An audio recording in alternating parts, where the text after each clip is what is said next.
जय श्री राम, जय श्री राम। भारतीय संस्कृति और सभ्यता। हमारे भारत में 250 वर्ष 200 वर्ष अंग्रेजों का शासन, बुजुर्गों ने हमारी भारतीय संस्कृति और सभ्यता को कायम रखा।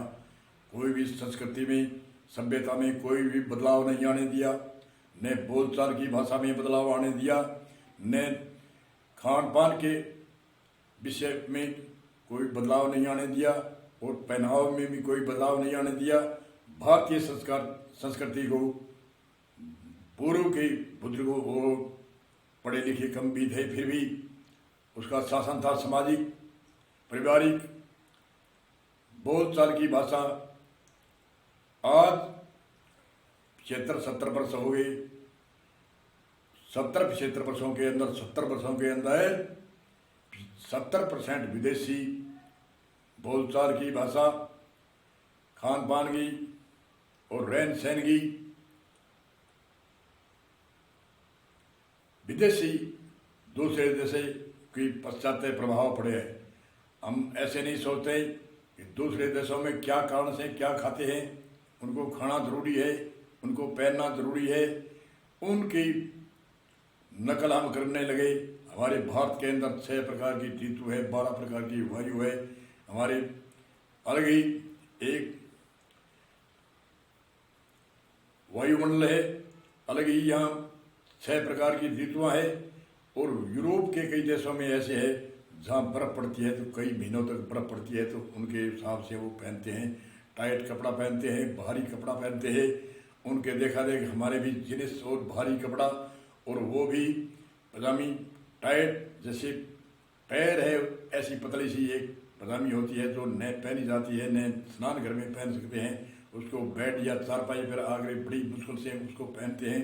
और बच्चों को भी माता ऐसे पहनाती है कि उसको बच्चे पर पलंग पर चारपाई पर लेटाकर और पैर ऊंचे करके खींच खींच के उनको पढ़ाती है और उनको स्कूल भेजती है, या कहीं भी घर में खेलने के लिए उसको ऐसी पहनाते हैं जिससे उनकी चमड़ी भी खराब होती है।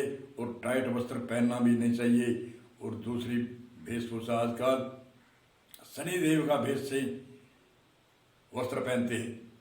शनिदेव के भेष काले वस्त्र पुराने समय में जो देश निकाला देते थे उनको देते थे, फांसी देते थे उनको देते थे। जो कोई प्रदर्शन करता था वो काले वस्त्र, काले झंडे लगाते थे। और आज काले वस्त्र क्यों निषेध है कि काले वस्त्र हमारे पहनने वास्तु के हिसाब से भी निषेध है और स्वास्थ्य के लिए भी हानिकारक है। कैसे? जैसे हम शरीर के ऊपर काले वस्त्र बच्चों को पहनाते हैं तो हमारे सूर्य का जो प्रकाश होता है, जो उसमें विटामिन, कई ऊर्जा, सब प्रकार की धातु उसमें प्रवेश होनी चाहिए, वो काला वस्त्र है वो प्रवेश नहीं होने देता। जैसे डॉक्टर हमारे आँखों के प्रकाश में जो सूर्य का प्रकाश पड़ता है उस टाइम में कहता है कि मैंने आँख करी है या आपके दवाई डाल ली है तो इसमें काली चश्मा लगानी है, तो सूर्य का प्रकाश अंदर नहीं जाना चाहिए। इसलिए काले वस्त्र से शरीर के अंदर जो हमारे शरीर की बॉडी है उसमें न तो धातु की पूर्ति होती है, न कोई विटामिन की कोई भी हो उनकी पूर्ति होती है। इसलिए काले वस्त्र नहीं पहनने चाहिए। आजकल हजारों प्रकार के रंग बिरंगे वस्त्र है, उनको पहनो, क्या बनाई है। दूसरी के टाइट वस्त्र ना पहनो जिससे कि हमारे विदेशों में जैसे कोई बर्फ़ पड़ती है कई महीनों तक, उनके नाक में पानी गिरता है। उस टाइम में उनके पुराने समय में उनके माता पिता बच्चे की एक लीरी बांधते थे और लीरी वो इधर इधर हो जाती थी, फिर उसने एक टाई की तरह एक बना के यहाँ लटका दिया भी आपके नाक में पानी गिरे तो ये इससे पूछते रहो। और ये रिवाज हमारे भारत में भी आगे कहाँ है, हमारे नाक बहता है किसी के, यहाँ कोई बर्फ़ पड़ती है, परंतु ये कंठ मोसने वाली टाई बच्चों के ऐसी लगा दी। जो बच्चे स्कूल जाते हैं उनके छोटे बच्चे होते हैं, उनके टाई खींच के बांध देते हैं तो उसकी गर्दन में नसें दबती है, उनसे दिमाग पर असर पड़ता है, उनके शरीर में असर पड़ता है। अरे क्या टाई! तो हमारे बुजुर्ग पुराने समय में जो पुराने बुजुर्ग थे, साफा रखते थे, साफे के साथ में एक अंगोछा भी गल में रखते थे। अंगोछा गल में क्यों रखते थे? अंगोछा इसलिए रखते थे कि अगर जो धांसी आई तो अंगोछे को आगे लगा सकते हैं, अगर छींक आई तो आगे लगा सकते हैं। कई आदमियों में बैठे हैं और आदमियों में बैठे धांसी आती है तो दूसरे की कोई वायरस कीटाणु न फैले। और हमारे कार्बन डाइऑक्साइड जो चाहे बीमारी हो ना हो वो नुकसानदायक होता है, इसलिए उसको आगे लगाते थे। वो गल में इसलिए रखते थे कि साफी होती है वो जेब में से निकालनी पड़ती है, कई देर लगती है, कई भूल जाते हैं, कई ऐसे होते हैं। और गल में एक बिना अंगोछा कहते थे, गुलबंद भी कहते थे, वो छोटा गुलबंद और ऊपर साफा होता था। धांसी आने पर या छींक आने पर वो उनको प्रयोग में लेते थे। और न वो छोटा गुलदस्ता होने के कारण वो न गिरता भी नहीं था और उसको 8 और 2 दिन में उसको धो लेते थे, साफ हो जाते थे। क्यों धांसी आती है, कोई छींक आती है, उसको ये रोकथाम के लिए था। आज हमारे कोरोना में तो कहते हैं कि हम नाक के आगे लगाते हैं, पुराने समय में रखते थे। और आज उसकी चिढ़ हो रही है कि अरे गुलदस्ता कैसे लगा दिया इसने, गल में एक छोटा गुलदस्ता कैसे है, साफा कैसे है, ऐसे उसकी चर्चा होती है। उसको ऐसे नहीं समझते भी ये क्यों है, क्या कारण है, इसकी क्या सुविधा है या न है। उसकी खिल्ली उड़ानी, उसकी माले अपकीर्ति करनी, उसकी निंदा करनी, ऐसी हमें भारतीय संस्कृति को न समझ के और दूसरे देशों की जो टाई लगाते हैं उसकी कोई खिल्ली नहीं उड़ाते। जो जींस पैंट जो टाइट पहनते हैं उनकी कोई खिल्ली नहीं है। विदेशों की चाल में हमारे बच्चों को डाल रहे हैं और बच्चे पहनते हैं तो हम खुश होते हैं कि आहा ये विदेशों की ये कटिंग है, ये तालिबान की कटिंग है, ये अमुक देश की कटिंग है, ये दाढ़ी की कटिंग है, ये मुर्गा कटिंग है, ये ऊँट कटिंग है। अलग अलग कटिंग करके घूमते हैं बच्चे। और हमारे बुजुर्गों की कोई उधर नहीं है, जोर नहीं चलता है, कह नहीं सकती है तो कहते हैं तो उनको ऐसे कहते हैं, सभी कराते हैं। अरे कहाँ मुर्गा कटिंग कराते हैं? हमारे देश के अंदर मुर्गा कटिंग नहीं होती थी, क्यों ऊँट कटिंग कराते हो? क्यों अलग अलग मजहबों की दाढ़ी रखनी और मजहबों की जैसी हमारे या तो घुट्टम घुट या जुट्टम जुट या तो दाढ़ी रखते थे या रोडमार या तो जुट्टम जुट या घुट्टम घुट, ऐसे संविधान था। वेशभूषा ये हमारे भारत की संस्कृति की छोड़ दी। और खान पान में ऐसे ऐसे वस्तु खाते हैं जो जिससे हमारे आंतों में चिपकता है, जो कई दिनों के बनाए हुए होटलों में पदार्थ है वो लाते हैं और खाकर खुश होते हैं। अरे कहते हैं भोजन 4-5 घंटे के बाद में जो पकाया हुआ भोजन कोई है उसको बासी होता है, उसका कोई विटामिन खत्म हो जाते हैं, उनकी ऊर्जा खत्म हो जाती है। और हम जो 12-12, 3-3, 4-4 साल का जो हलवाइयों के पास आगे से फैक्ट्री में बनता है, आगे से आगे चल के हमारे पास में आता है, कोई 2 साल से, कोई 12 महीनों से और कोई 4 साल तक भी कोई ऐसे पदार्थ है जो 4 साल तक आते हैं, उनको हम खाते हैं। तो ऐसे खाने की कहाँ नौबत है जो हमारे भारत के अंदर अनेक तरह की खाने की वस्तु है।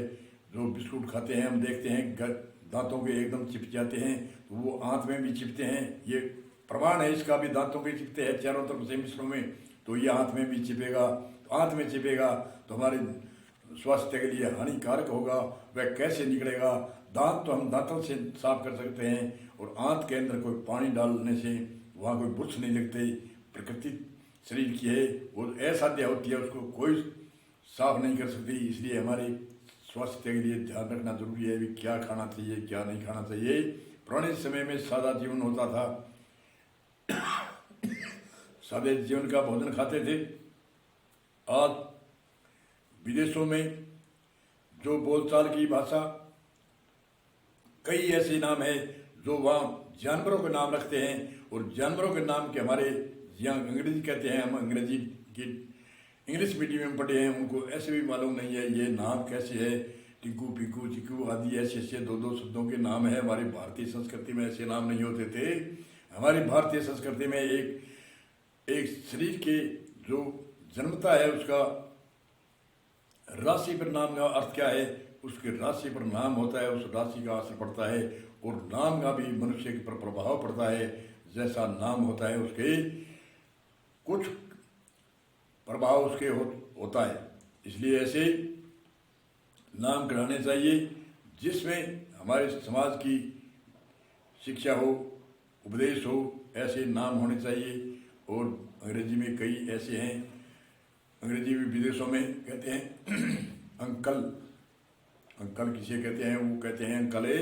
उनके कई देशों में ऐसे है, उनकी संस्था है बच्चों पालन करने की, जिसमें वहाँ बच्चों को छोड़ कर आते हैं। उनको माता पिता का मालूम नहीं है, न माता पिता को मालूम है। कई तो माता पिता अपने बच्चों को क्या लगते हैं, कई कहते हैं क्या लेना देना है, बच्चा तो आगे से आगे कॉन्वेंट स्कूल है इनमें पढ़ेगा, आगे वृद्धाश्रम में चला जाएगा, नौकरी लगेगा तो ऐसा दिया होगा, बुढ़ापा आएगा तो वृद्धाश्रम की संस्था है वहाँ पर। तो वहाँ उनकी देखा देख में वो तो कहते हैं अंकल, कैसे कि हमें पता नहीं, हमारे में अक्ल नहीं है, ये हमारा माता कौन है, पिता कौन है। और हमारे भी अंकल, हमारे अंकल किसको पिता को भी अंकल, चाचा को भी अंकल, मामा को भी अंकल, रा भगते को अंकल, गांगे को अंकल, दूसरा आगे उसको अंकल। अरे क्या अंकल, हमारे भारतीय संस्कृति में एक शब्द का कितना अर्थ है। मैं एक थोड़ा सा उदाहरण बताता हूँ। कोई मित्र के पास में मित्र गया और उसने कहा कि ये कौन आया है, वो इतना एक शब्द बोलता है कि ये बच्चों का मामा है। उसको ज्ञान कितना होता है कि बच्चों का मामा है, मेरे दोस्त का साड़ा है, और मेरी भाभी जी का भाई है, और इनका पिता भी है, और इनके गांव है, मेरे मित्र के बच्चे हैं, उनका ननियाल वहाँ है। ऐसे ऐसे करके 50 प्रकार के पीछे ज्ञान होता है, और वो अंकल कह देते हैं, बस अंकल बाद में अंकल है। कहने का अर्थ है वो अंकल क्यों कहते हैं, उनके देखा देख। वो डैडी कहते हैं, वो डैडी क्यों कहते हैं, वो मैडम क्यों कहते हैं। अनेक ऐसे शब्द है हमारे अंग्रेजी डिक्शनरी में या शब्दकोश में, हम उसका निर्णय करके कई तो ऐसे शब्द है जो हम हमारे विद्वानों से कोई अर्थ कराएं डिक्शनरी या शब्दकोश पर, तो वो शर्मनाक शब्द है और उनका हम प्रयोग करते हैं। तो भारतीय संस्कृति को का बुलाना और विदेशी पाश्चात्य प्रभाव और विदेशी भाषा बोलना, विदेशी खान पान, विदेशी रहन सहन, विदेशी पहनना, विदेशी बोलना, विदेशी भाषा का प्रयोग करना, ऐसे हमारे बुजुर्ग को हम देखें पीछे 200-300 वर्ष पीछे का, तो बुजुर्गों ने बिना पढ़े, कम पढ़े लिखे थे, फिर भी भारतीय संस्कृति को कायम रखा, भारतीय सभ्यता को कायम रखा और खान पान को कायम रखा। और खान पान कहते हैं उस वक्त जानते नहीं थे, क्या नहीं जानते थे। भोजन गर्म खाना चाहिए और दही दूध खाना चाहिए। आजकल कई कहते हैं अरे दूध ऐसे होता है, अरे दूध गाय का दूध होता है, देसी गाय होती है। कई प्रकार की 20-40 भांत की गायें होती थी, उनका दूध खाने से क्या होता है, एक गिलास दूध पीने से कई फलों का जूस पीने से उसमें अधिक ऊर्जा होती है। और वो कहते हैं कि दूध नहीं पीना चाहिए क्योंकि उसने दूध देखा ही नहीं, उसने देखा है दूध अमेरिकन का और ऐसे नकली दूध उसकी शोध करते हैं।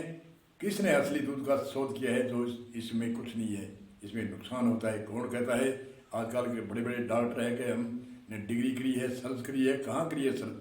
जो देसी बढ़िया बढ़िया गाय है, पहले चराते थे वैसे चराओ, अनेक भांत का घास खाओ और उनके दूध की और दही की उनकी जांच करो, उसमें क्या क्या तत्व है, क्या क्या नहीं होते।